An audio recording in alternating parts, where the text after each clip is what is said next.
Yau za mu yi bayani akan pronouns cikin subject na wato English. Muna episode na farko. Menene pronouns? Pronouns dai by definition aka ce pronouns are words used in place of nouns.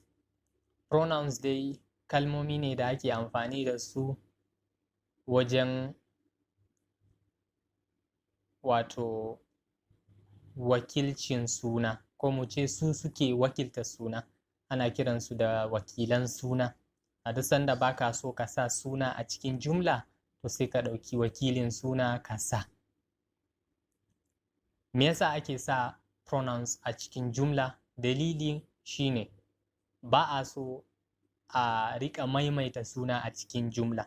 Domin idan kana wato maimaita suna zaka ji jumlanka wani iri. Misali yanzu ga wani jumla a nan aka ce the players won the match because the players trained hard and followed instruction given to the players by the players trainers. Kaga players ya maimaitu a cikin wannan jumla. To in kana so ka cire waɗannan sunayen, sai ka kawo wakilan suna da za su zauna a madadin wannan sunan. Sai sentence wato jumlanka ya zama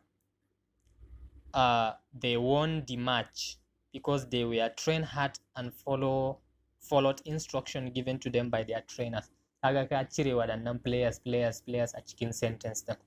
So wannan shine pronoun. Wakilan suna kuma mun san su a Hausa, ana koya mana cikin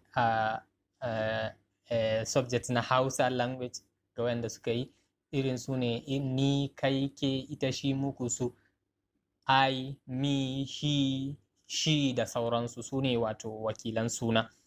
Types of pronouns, muna da types of pronouns guda 9 ga sunan a jere: personal pronouns, possessive, interrogative, demonstrative, relative pronoun, indefinite pronoun, reflexive pronoun, emphatic pronouns da kuma reciprocal pronoun.